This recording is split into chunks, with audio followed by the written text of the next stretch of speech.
Hi, I'm Alex Eaves, director of the film you're about to watch. So I decided to make it free as a fun way to learn solutions that will help you, they'll help your wallet, and they'll help our planet. Also free is a discussion guide that's filled with activities and questions so you can further the conversation. And after watching the film, if you want to support my work and take instant reuse action, you can pick up one of the official Reuse t-shirts. Thanks so much and enjoy the movie.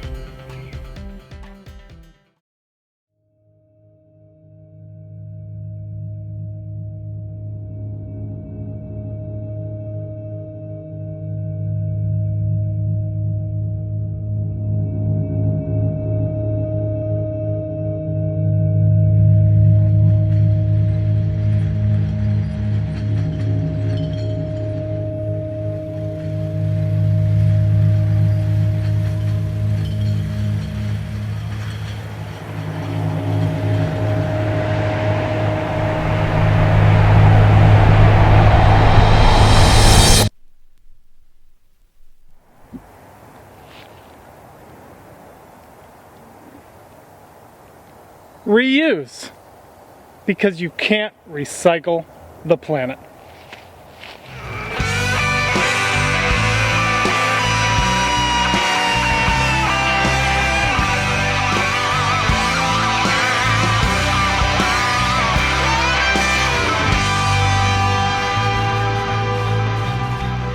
Hi, I'm Alex.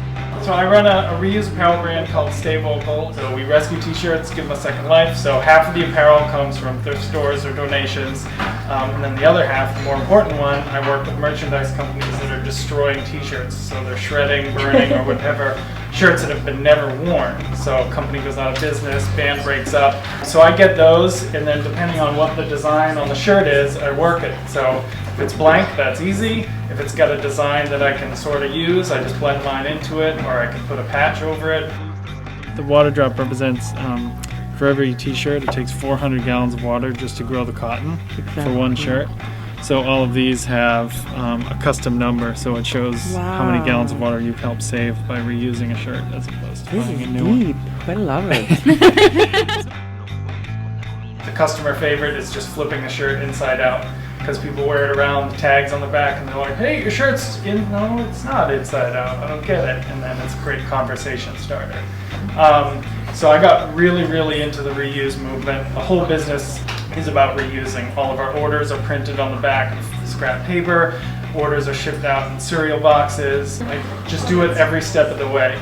And as I started traveling across the country doing different events, and I used to tour with bands selling merch, and I would sell my stuff next to it, I realized that I just needed to get out there more often. It's great just telling people about what I do and sharing ideas like this night.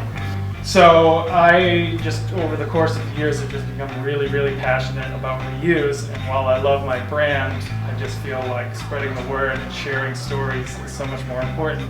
I'm just so passionate about it because, while recycling is great, you can't recycle a planet. And we have all this stuff already here. And as Steve well knows, why not use it? We don't have to make new stuff. There's so many options. I can just walk around this place. There's so many possibilities. My journey began that day in Vermont, and I set out around the U.S. to see how reusing benefits people, planet, and wallet. I knew there would be a lot of great reuse solutions for our waste problem, and I was ready for almost anything, so that each one of us can start making our own unique, positive impacts, for now and for our future.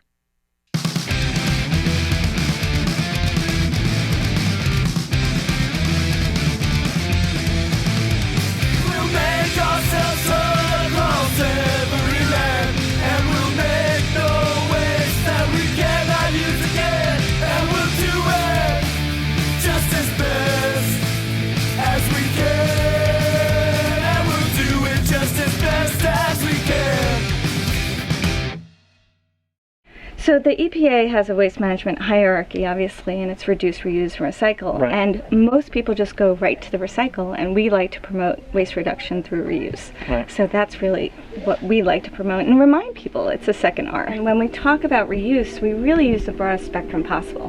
We're talking about reusable, repair. We're talking about the sharing economy. When you're reusing, you're also reducing waste. Right. So we're almost two in and of itself. Right. So if you're using a reusable tote bag, you're eliminating the need for disposables. Right. Recycling should definitely be the last resort. Yeah. So the reuse becomes just an imperative for us. And if you want to get philosophical about it, you can start talking about future generations and what we leave them, and about sharing our materials across the planet. We do a crappy job of that. Yeah. Right? Americans use way more than their share and leaves very little for the rest of the world. One of the important things about the reuse message is that recycling is not going to do it for us, that it's not enough.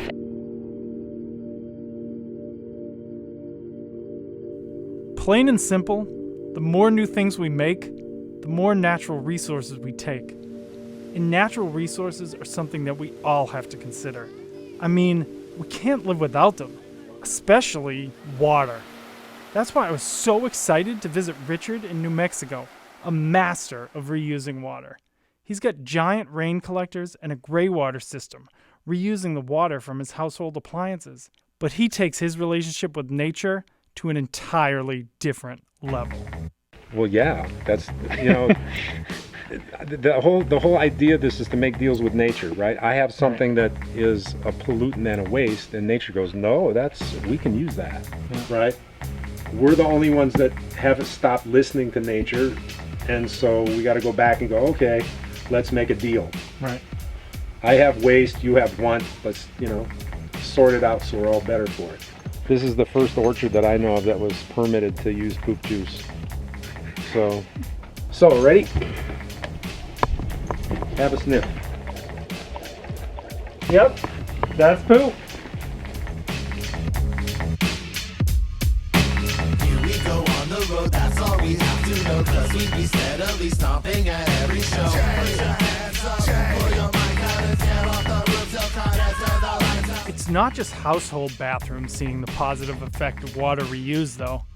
When we stopped for a break at a rest stop in Vermont, we found out that 90% of their water is reused. That's correct. I mean, what we're doing is less water being used out of the aquifer. Yeah. We have one well that produces fresh water here. 6,000 to 9,000 gallons every day. That's 6,000 or 9,000 gallons that doesn't have to come out of wells. Right. So we're just cleaning the water, treating the water, and it's going right back to the toilets again to be reused again. This relationship with our planet also carries over into major business practices. Let's turn that whole thing into where we take the glass back instead of recycling, so downcycling. Right. We use that container again. I think it's you as a producer, you have a responsibility of coming up with efficient ways to get your product out, and some of that, let's call it waste or raw materials, back to your place. Right. It's amazing how many companies just create all this waste and then they wash their hands of it. Out of sight, out of mind. So we have to come up with modern day solutions how we can at least turn it into something positive for us. Right. So people in 50 years will have a planet to drink beer on.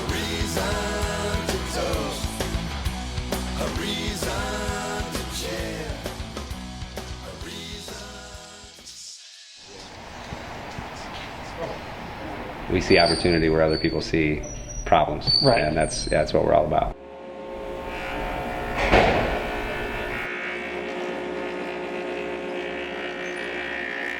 In Detroit right now, there's varying estimates, but anywhere from 38,000 to 70,000 blighted, abandoned structures in the city. Wow. And so, I mean, if you just do the math and multiply it out, it's an astonishing amount of old growth wood. It's incredible. They're beautiful woods. There's walnut, there's oak.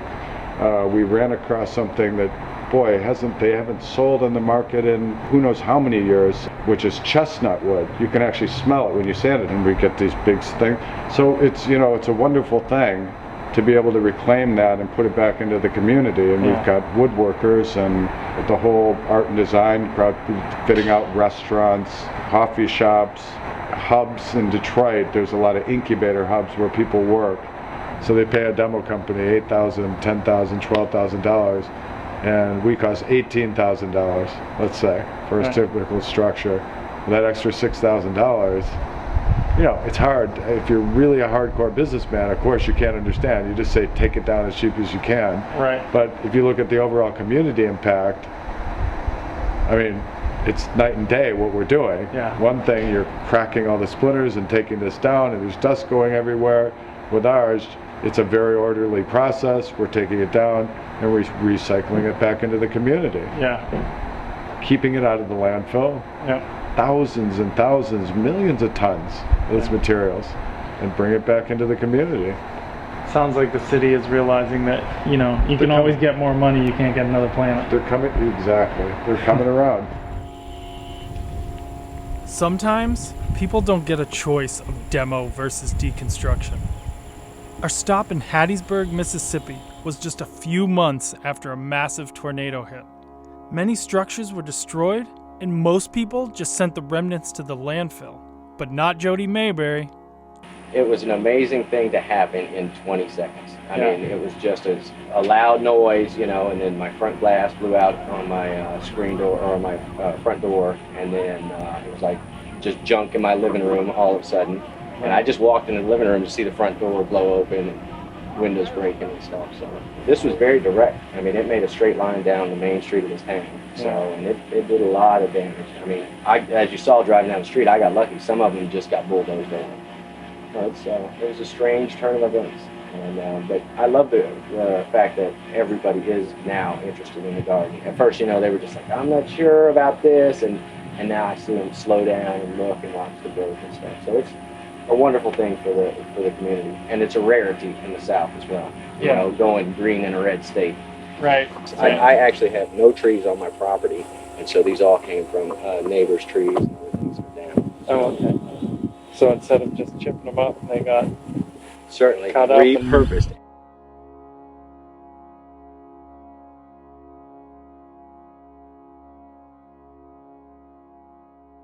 A lot of people know about the environmental impact. Obviously, we're saving valuable resources from going to the landfill. And there's a tremendous social impact. You're providing affordable goods to people in need, or creative resources to those who need them. But it really has a tremendous economic impact, and that's something we really like to talk about a lot.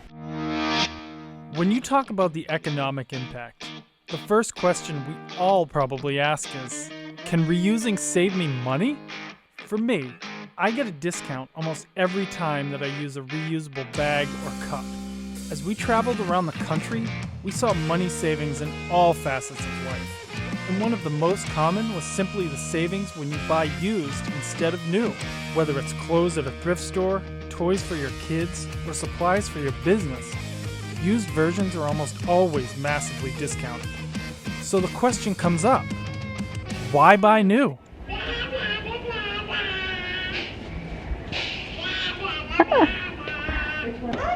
So like this has been here for about 3 weeks and it doesn't really matter. You know what, it's all gonna break. That's the thing. Even the stuff, that mailbox over there is like kind of getting tattered, and so if it's gonna get tattered, why not just make it ourselves and then be able to recycle it once it breaks instead of feeling bad that we just bought this toy. Sometimes the money is just not there.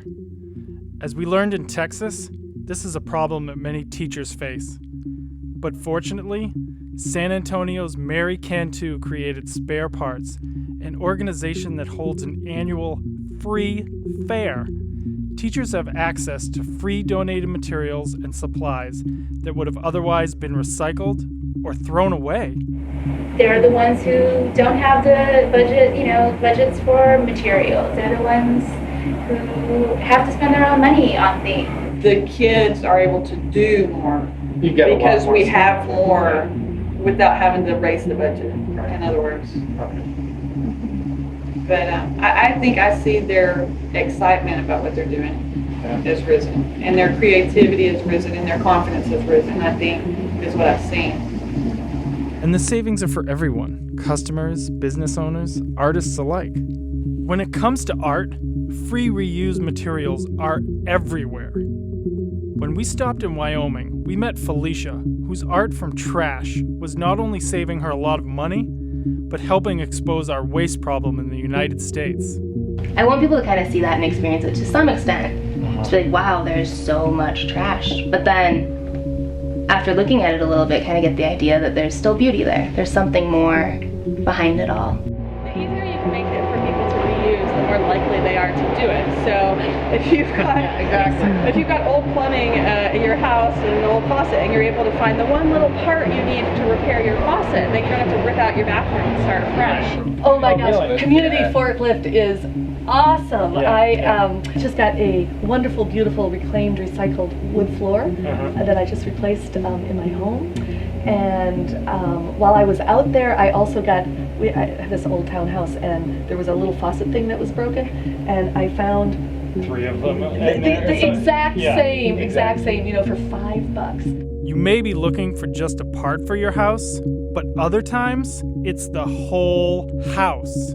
A friend of mine knew that I was thinking about maybe getting a house, and he saw a little advertisement in the classified ads one Sunday morning that said 5 cute East Hill houses for sale. This neighborhood's called East Hill. Okay. And it said 5 cute East Hill houses for sale, $5,000 each, must move.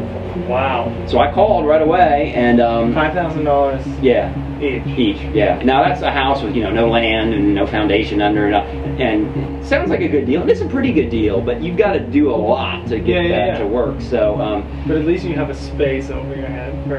You know. Well, yeah. So I, you know, I went for it, and I actually got the house for $2,000. Wow. So yeah, and picked out a great little 1921 bungalow, and was able to find a lot only about 4.5 blocks from where the house was, and hired house movers. They do a lot of this down here, where the houses they're easy to move. They're old wooden houses. They're off grade, and they slide steel beams under them and jack them up, and it's a lot of work. But they've been doing it around here for years, and they regularly move houses like that. So I saved this wonderful old house, and then went to work restoring it, and have been living in it ever since. Unfortunately, with the construction industry, most construction, it's new, not renovation. And but although that's actually been a good thing from the recession, is that, you know, it stopped a lot of the new construction, and it's forcing us to look back again at what we already have and make that work in smart ways. So, you know, you renovate a building that's already built, and it's almost always environmentally better, you know, than building a new one.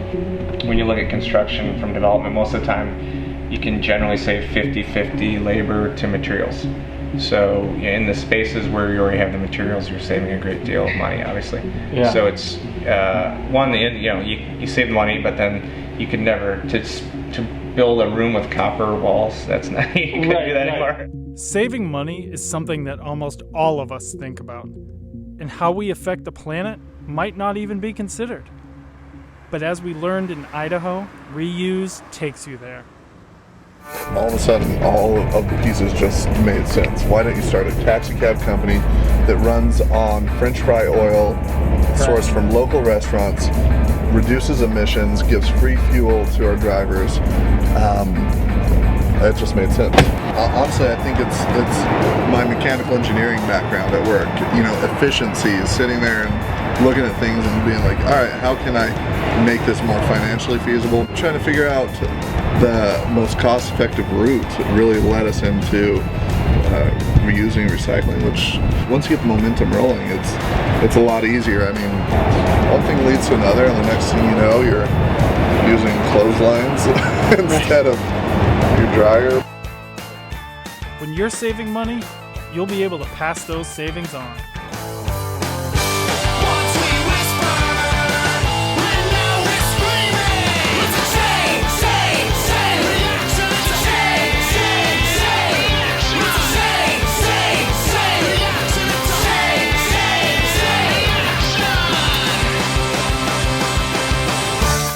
As we traveled around the U.S., we saw so many ways that our wallets can benefit with reuse. But the most impactful was definitely FODAC in Georgia. For only a $25 fee, people have access to medical equipment that would otherwise cost thousands to buy new.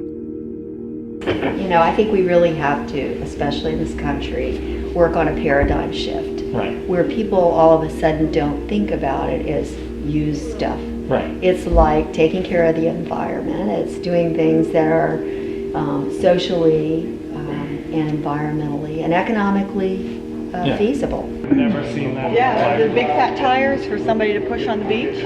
Wow. Yeah. So children will outgrow their equipment before their insurance company will allow them to get a new piece. Yeah. So we get a lot of requests that way. People that, well, you just got a wheelchair 2 years ago, but Johnny grew 3 feet in those 2 years and he doesn't fit this wheelchair anymore. So this is pretty amazing that you have the toys for these. Yeah, And these yeah. are all pre-owned toys too? for the most part, everything, pretty much everything in here is donated. We usually send out close to 10,000 items a year. I think that was what our last number was. And it's just crazy the amount of money people are saving by incredible. getting the used stuff, you know? You can actually break down a hospital bed and put it in here. It cleans, it sanitizes it. Yeah, this is, as you can see, we've got several wheelchairs in here right now. 3 wheelchairs in the dishwasher. Well, and there's a certain accessibility that people, I mean, if you talk about economy and creating separations where people don't have access to opportunity because of money, then there's an opportunity within reuse to get your needs met without having spent the dollars. You've used your labor and your ingenuity instead. You know, you have a different capital, if you will, that you're going to be able to apply to solving your problem. And to me, that's exciting because part of our struggle in our culture is not to have people not to have the opportunity to do what it is they need to do to take care of themselves. I will reuse this somehow. Yeah, no, you look good in it. I think attaching some flowers to this. The reuse opportunities not only benefit individual needs, but we learned that it benefits entire societies. A study that the Minnesota Pollution Control Agency did a couple of years ago, so there were over 15,000 in the state of Minnesota. 15,000 stores that are reusing in some... that deal with reuse or repair or rental. Wow. Yeah, so we found out it was a much bigger part of the economy than we ever thought. Some people want to say that buying old stuff, secondhand stuff, is somehow going to hurt the economy. So we decided to check in and see if the facts upheld that, and it turns out it didn't. So we estimated 46,000 jobs related to it, and about $4 billion in sales, right, of economic activity. So yeah, good stuff. And because the materials are typically so inexpensive, there's the potential to pay a livable wage to the people who are making those things. Right. And then entrepreneurial types were invited to use the building. That's a bell we have in the showroom. Wow.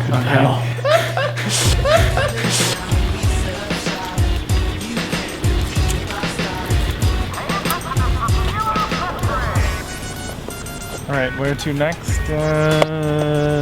Here is a monkey that somebody made out of a peach pit. What? Yeah.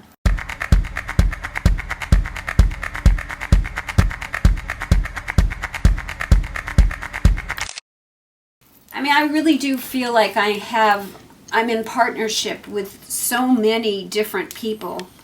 I mean, these anodized aluminum pencil ferrules probably have been touched by several thousand hands, you know, and they'll probably be touched by several thousand more. And when you trace back the history and you see the intent to make something and the pride and the story of the families that these factories fed, and the life that people enjoyed because they were able to make something and said, there it is. You know, I feel that in my own little teeny itty bitty speck of a way that I do that too. And you know, they say if you change one life, you change the world. So you do one life at a time. And like we saw in Missouri, you can do one bike at a time. We stopped at the 816 in Kansas City, where the focus is on repair, one of the most important aspects of reuse.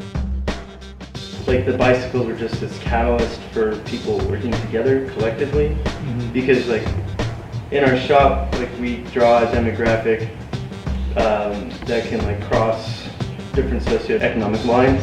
So we wanted to like slow people down and teach them how to build their bicycle from scratch or from parts in the shop, or to repair their own bicycles so they'd be less willing to discard them for having a flat, which is super common actually. Yeah. One of the things I love to see is when someone gains a sense of like empowerment, and then they'll go back and they'll say like, I know what's wrong with that bike. We need to take it up to the bike shop.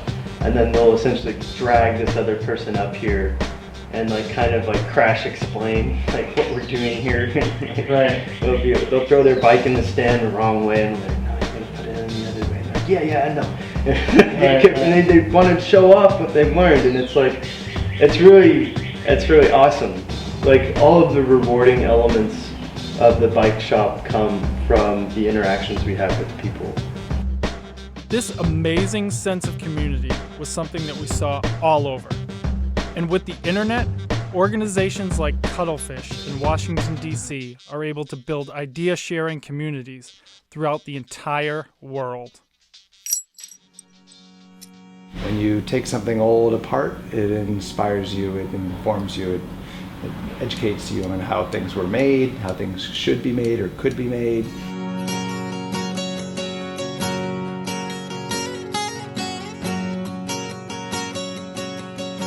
I really like the idea that every object holds a story. Yep. And I like that through making new items and new products out of old materials, whether or not somebody's like conscious of it, you're telling a story. Right. And you're keeping that story going. Yeah. When I take a shirt apart, I make the necktie from the back panel. Okay. And then from the sleeves, I make bow ties. From the front panels, I make pocket squares. But any other small part of the shirt, which there's really not much left after that point, right, become these little bows or hair flowers or stuffing for something one day. So you're taking one thing on its first life and giving it like 10 other little lives, yeah.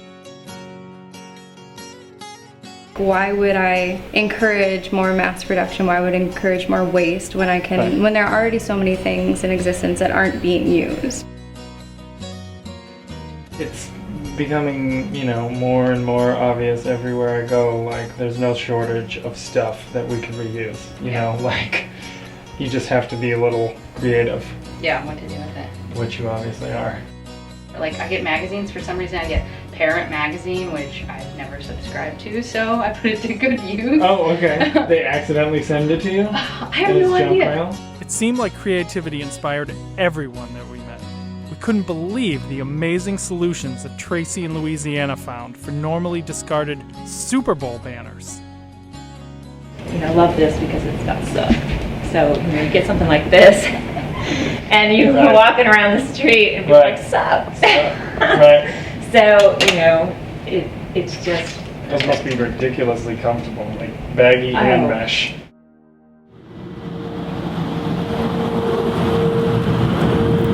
I guess this is a good sign.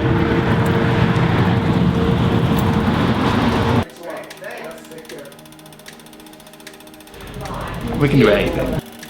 If you want it, we'll do it. I guess the reuse goes from a scale of practical reuse, and then there's the truly creative repurpose, like the time machine over there.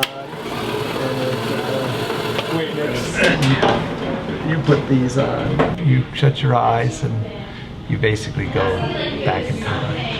It's so cool. Wow. A customer will walk in and they'll be thinking they want, a light for over the mirror in their bathroom. And they've been to Home Depot and Lowe's and all these places and saw things, and then they come in here and they just are amazed at the prospect of something being it doesn't have to look bland. It can have character and feel good, and there can be a story behind it, and they can tell me the story, and I know it's You mean origin. nobody else has this? Right. Still every day something comes into the showroom or shop, the sales counter, service counter, that we've never seen before. So there's a continuous flow. Yeah. And then with our focus on repurposed lighting and engaging, hiring art students and engaging highly mechanically adept individuals, there's this constant flow of ideas and concepts that comes from staff. So it basically comes both directions and wells up all this you know, opportunity. It started to seem like if we just take a step back and put a little extra thought into our decision making, almost anything is possible.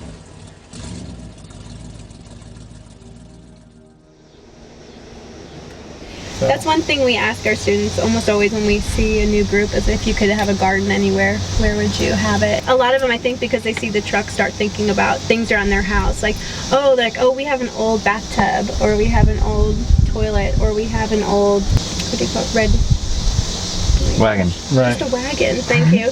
Like an old wagon that has, is missing a wheel or something. They realize they could use it for something. Yeah. So. That's awesome what you guys are doing. Thanks. I can't talk about creative without thinking about Taxi, the residential and business community that we visited in Colorado.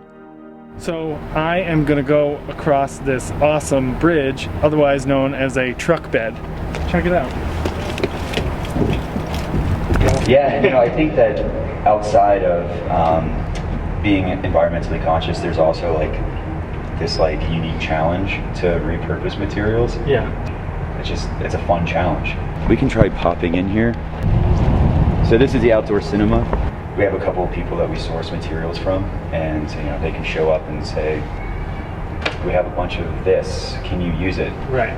Think about it for a little bit, respond, and next thing you know, there's hockey glass throughout the entire site, framing in offices or bowling alley floors or tables, so it's just stuff like that. Yeah. Where it's you can really be creative and see like a new life for a pre-existing material that just would never have been ideally used for that purpose. The taxi pool is 2 shipping containers welded together lengthwise with this vertical shipping container housing the mechanics, the pumps, and the lower level, and upstairs is the changing room. Shipping containers, I think that they're kind of popular right now for when looking at repurposed materials because they're pretty structurally sound. They can be purchased fairly inexpensive, and they're kind of adaptive. But really, it was like this little building, this building, and this building was like a metal fabricator. Okay. Other than that, though, it wasn't developed. For everyone that we met utilizing creative reuse solutions, having fun just seemed to be a big part of it. So I guess, saving the planet is fun. We look at things that we would discard in a different way, and there's a beauty there, and that can come out, and it can be easily repurposed and redirected towards a whole nother life beyond what it had. Beth and I just put our heads together and made that. This is a collaborative type of thing that we just put together. Part of the fun is when you get stuff like that, figuring out what to do with it. Yeah, what are you going to do with it? Right. That's part of the fun. That is simply the soundboard on an upright piano. That's part of some type of gear mechanism or something, and it is simply farm implements put together. This is nothing more than just pieces of rebar and bowling balls picked up at secondhand stores, and this is nothing more than 2 Baldwin treadle pianos. No, sewing treadle sewing machines. So that sat around for a while. Like a painting in progress type of thing, that would just scoop. An old man, bored, just finds things and throws them together and makes incredible birdhouses. Wooden spoke wagon wheel. And again, this is something that Beth and I did and put together. And then we kind of turned it. A spatula, a couple hooks off of beaters. Then we decided to weld it. It was a ruler, so in effect it was a scale. They were scales. And then we're like, let's see, how are we going to hang it? And this is 2 different octopus furnace forms, just juxtaposed against each other. So we did some little drawings about how we wanted to hang it and bought the boards, and we laid the boards all out here to kind of see what it'd look like. Yeah. That's part of the fun. You have to get a little creative to work with what you have. And, exactly. You don't just go to an IKEA and buy some stock piece and you're done. You know? Right. Exactly. So, and we've got a few other things around.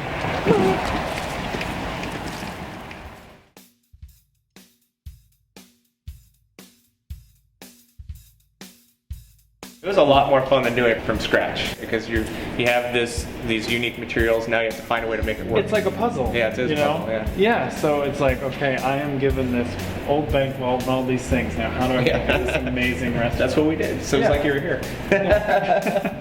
This was the lobby, teller, counters. And so, it's the dark marble with the gold veins. So, I mean, this thing's just massive. The teller windows that were up in the main hangar we use for lighting fixtures. And then if you look back here, that wall back there, those are face plates of the safety deposit boxes. Right. Stalls, the doors and the partitions are all from the private banking booths. So you come down, you get your safety deposit box, you take it into a booth. And these were the booths. We just reuse them now as your, instead of your safety deposit stall, it's your bathroom stall.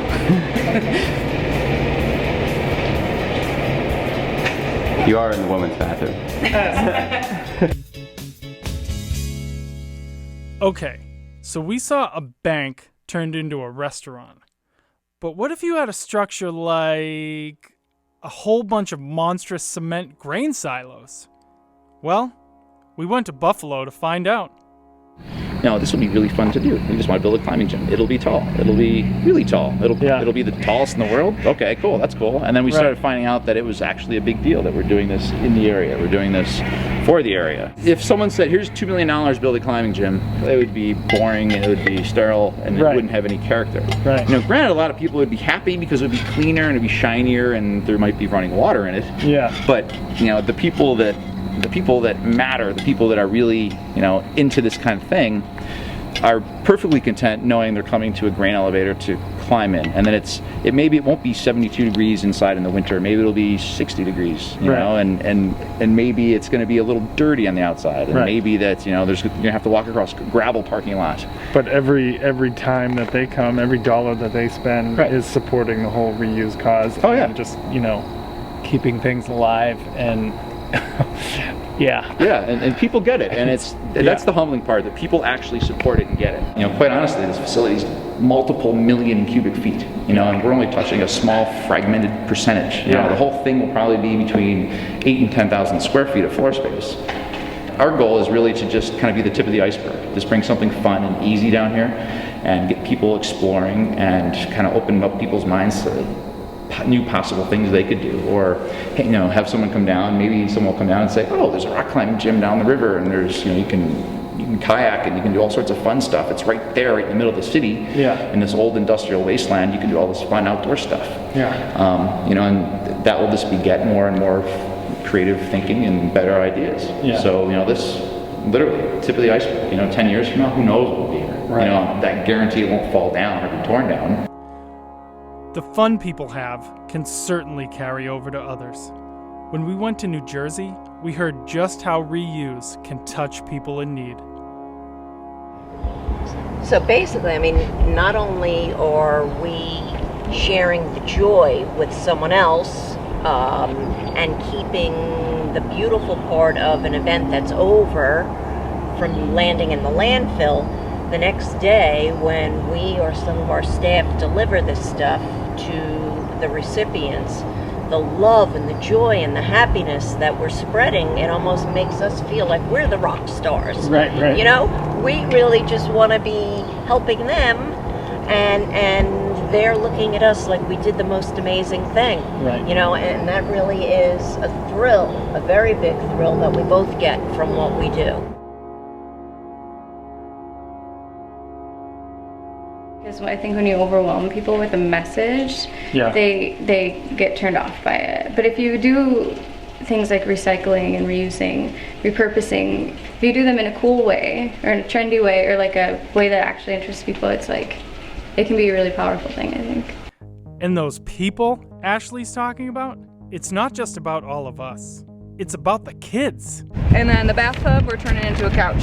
So we're actually gonna have to move it into inside so I can plug in the electric saw to chop it up.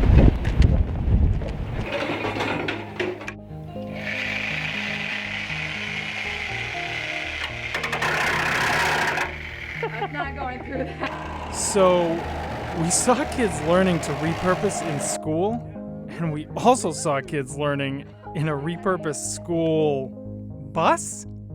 And then they eat things in the bus that they wouldn't normally eat. They go, oh, I don't like cucumbers, but I'll have a cucumber because it came out of the bus.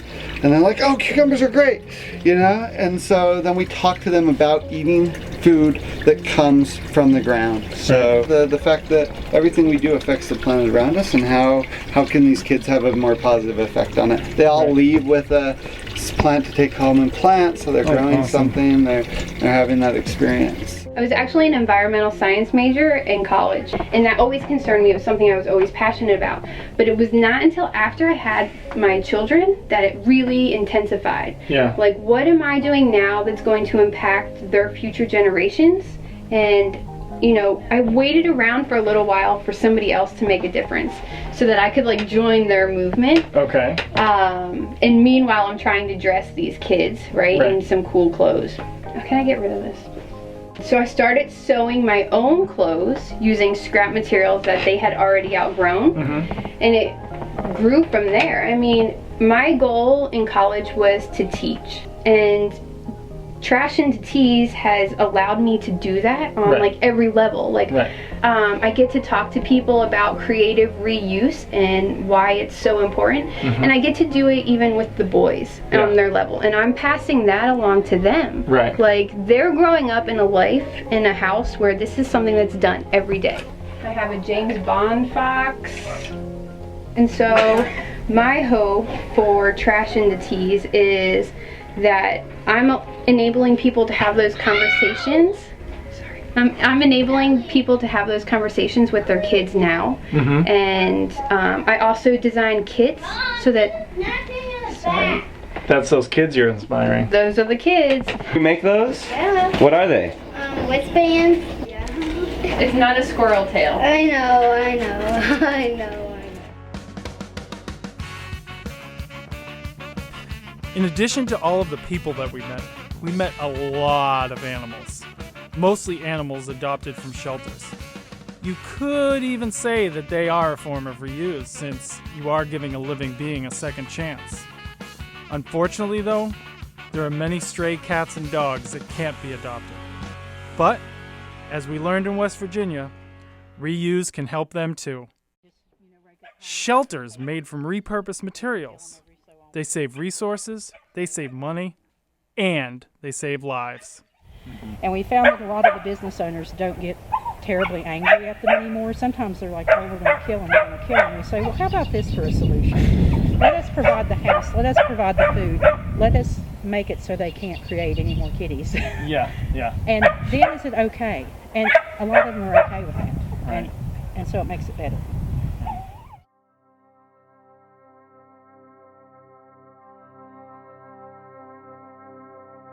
As we continued to travel around the country, it became obvious that reuse solutions were just everywhere. It almost became less of a challenge to find inspiration. In Kentucky, we stopped at the first coffee shop over the state line to research, and sure enough, we found something amazing. Literally 3 doors down.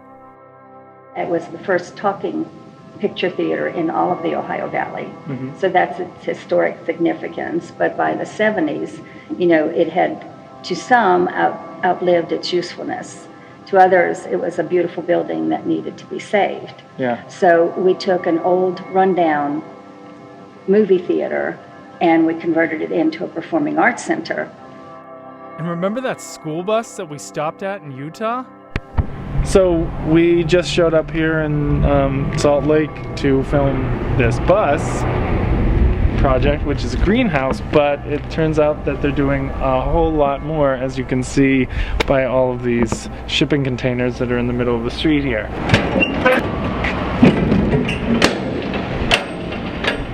Wow. The idea is we need to reuse this neighborhood. The whole neighborhood's super run down, and about 30% of it is these huge wide streets. And so the Granary District is what it's called. This neighborhood came together a few years ago and decided how they'd like to see it redeveloped. They didn't want to see a bunch of Walmarts and a bunch of stores like that. They wanted to see living space. We put in mock living containers down there. Oh, wow. A small urban garden. We have a vertical garden here. And the idea was to give small businesses a chance to come in and try out it. They rent this space for the 6 months. It's open 3 days a week. And there's a beer garden, a stage, and just bringing more of a community to such an urban space down here. See you later.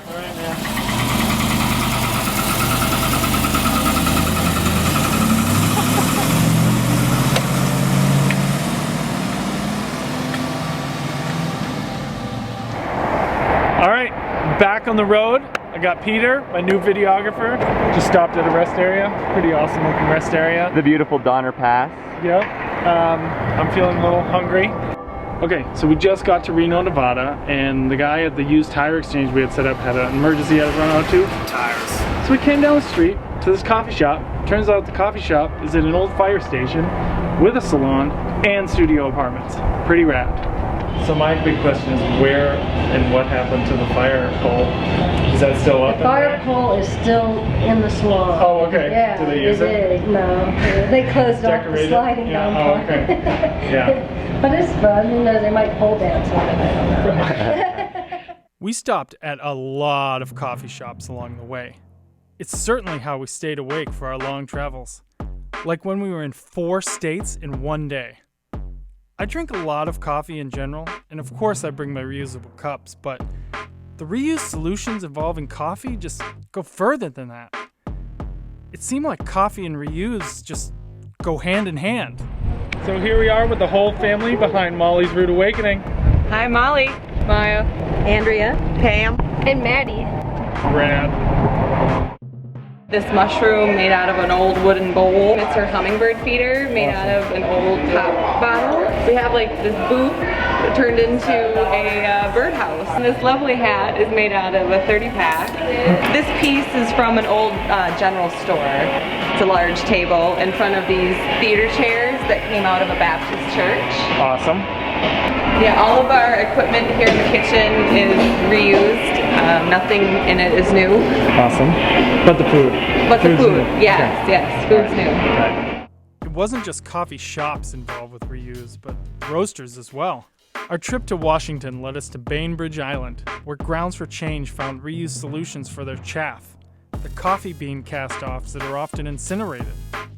Well, our coffee is organic, so it's all organic chaff, and it's light and fluffy and high in nitrogen, and so it makes a great addition to compost. We also have an organic farmer over in Quilcene who uses it as horse bedding. She stables other people's horses as part of a side project on her farm. Okay. And so she'll sprinkle down the chaff. It has a great smell, so about kind of baking bready kind of smell. It doesn't smell like coffee really, but it smells fresh and nice. Mm-hmm. So she sprinkles that in the horse stables. So instead of hay or... Yeah, instead of hay and such, and so then the horses relieve themselves, and then she composts that, so it's like double duty. Yeah. So it's bedding, and then it's going to be composted later. So that's great.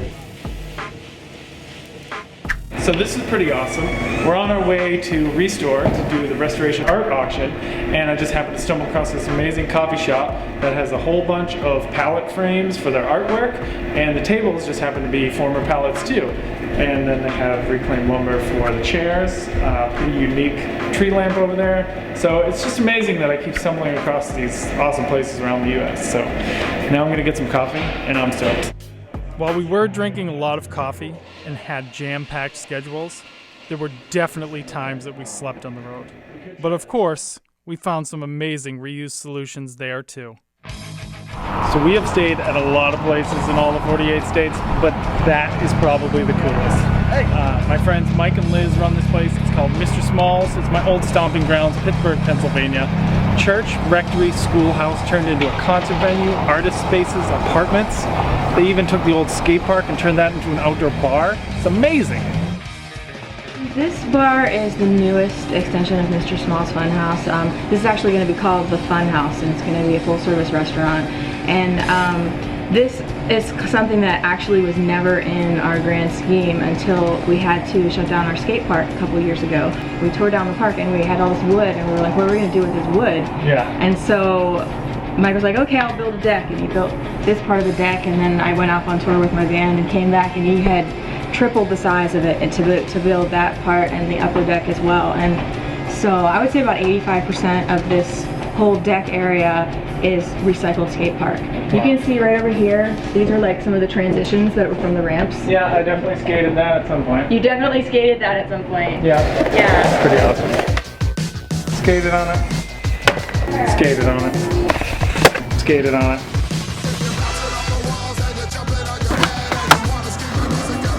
I love skateboarding.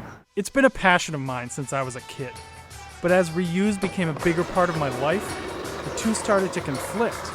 I committed to only getting pre-owned skateboards, which aren't always the best. Come to find out, there are reuse solutions for that problem too. We basically take barn beams, resaw them, wormholes and all, it doesn't really matter, and use them as our veneer. So it's kind of like a no graphics needed type of thing. Right. You know what I mean? Each one is totally unique. And this is like literally, this skateboard's like a side of a barn. Right. Like you can still see some of the red in that. This is barn siding as well. This is made from like some lumber we got in Sacramento from a tree that fell. This one's made out of wine barrels. Like the red in that is literally the red from the wine. The red from the wine. I'll show you those stacks too.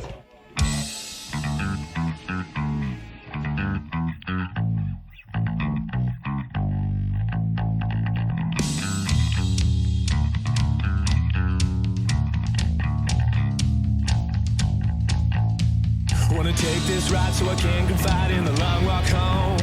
Past every lavishly lumbering, stylishly stumbling animatronic clone. As I'm fragilely faking a fortune to call my own. I'll be exactly where I am, exactly when I ought to be. And there I'll stand engaging opportunity. When I finally headed back home, I guess it only made sense that a woman was opening a restyled furniture shop in the next town. So, I decided to go in on opening day to show the local support.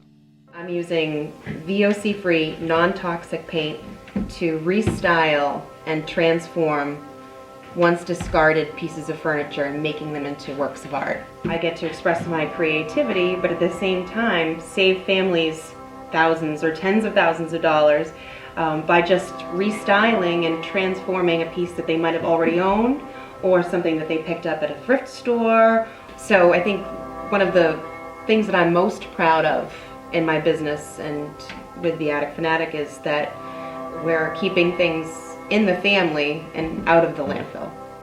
Okay, so I have traveled around this entire country and seen some ingenious reuse solutions for so many of our common needs and problems.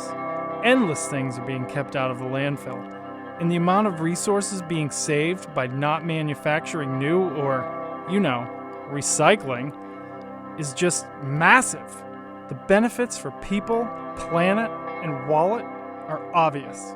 So I guess the only question to ask is, what's next? The sky's the limit down here. It's we have nothing but space, and very informally, we've been working from the motto: if you can dream it, then you can insure it, and we can build it. Right. So that's where we're going, and to that end, it's going to breed some really wild ideas. Yeah, this being the first. Yeah, hopefully the first, and hopefully not the wildest. Hopefully there's more crazy, fun stuff coming. But we really want to start to measure in a very quantifiable way the greenhouse gases, the pollution prevented by reusing things instead of buying them new. Mm-hmm. And to my knowledge, that really hasn't been done in a good way in the country yet. So we're getting so close. Yeah. Once you put those numbers in front of people, they realize that it's not just fun and creative and unique and great for your own pocketbook. That really is great for the planet in a scale that people, I think, just don't begin to fathom. We can all make our own personal impact. Every single step counts. I reuse by organizing my Legos in spinach containers.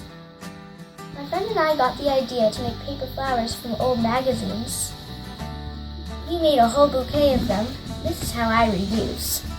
We're reusing buckets as planters and a sleeping bag as the dog bed. One way I reuse is to save old jars and containers and use them to shop in bulk at health food stores. I take stuff I find on the side of the road, in dumpsters even, and cobble it together into weird, funky, out there art pieces.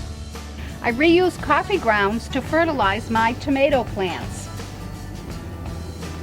It takes about 2 gallons of water to warm up your shower. Instead of wasting that water, reuse it by filling it into a bucket and then putting it into your washing machine, using it to flush your toilet or water your plants. But how do we put all of this together to create a sustainable, positive change for all of us? Fortunately, there are some great organizations that we met, like Green America, Reuse Alliance, and the Reuse Institute, connecting people all over the country and all over the world. So, talk about reuse connecting. Here we are in Minnesota. We're with Madalyn from Reuse Minnesota. And look who's here. Our buddy from Mississippi, Jody, shows up. He's so into the project that he decided to follow us up all the way here, see what's going on with the project. It was a long ride on the motorcycle just to come see us. Right, right. So yeah, pretty awesome. Jody. Even after my trip around the country, I am continuously inspired by people that I meet. There are reused solutions for almost anything that we need. And while I'm alive, I want to do as much as I can to help all of us, to help future generations, to help the wallet, and of course, to help our planet. Our planet is in trouble. We just can't continue to make new stuff and use up our natural resources at the rate we have been. And recycling, it's just not the best solution. You know, our planet has to be something that we all take into consideration. I mean, have you ever tried to do anything at all without a planet? Right. You can't.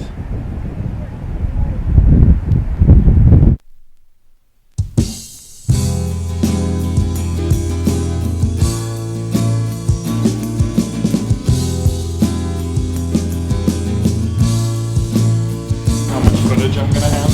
Yeah. Making a movie ain't easy.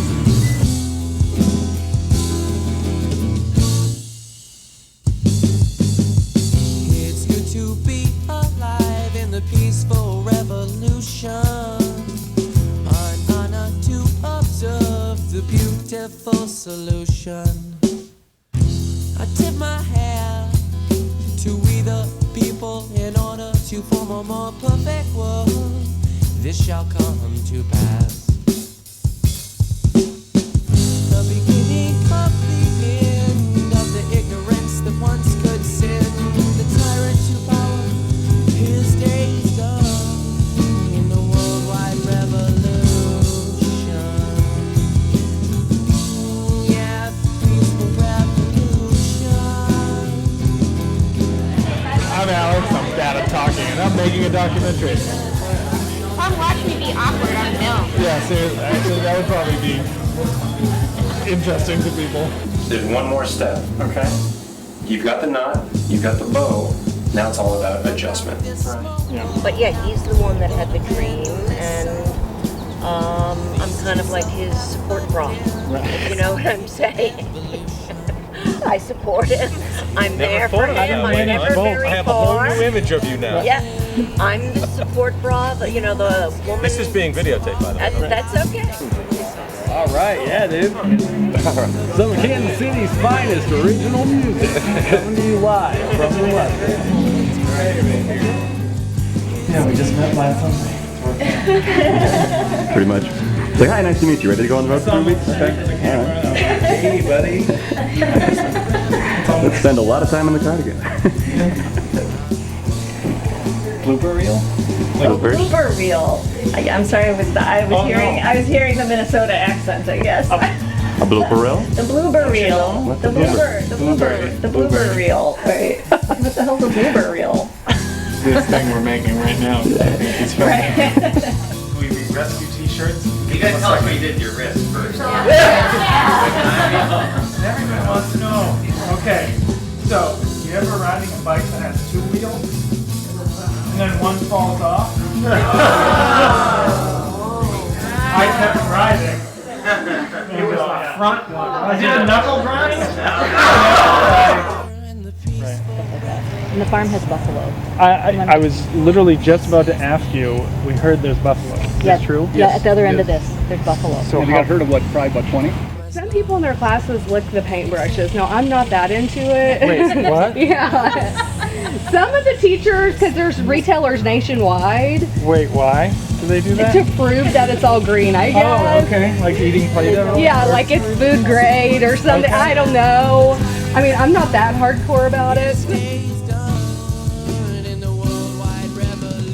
How many times have you seen customers end up on a date as a result of meeting in the video store? End up on a date? I bet you that's happened. I don't know about customers. I know that I met my wife here. That's she was a customer, and I know seriously almost everybody who works here has been in a relationship at one time or another with a customer.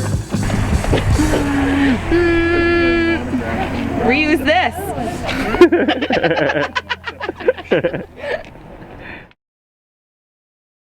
Wait.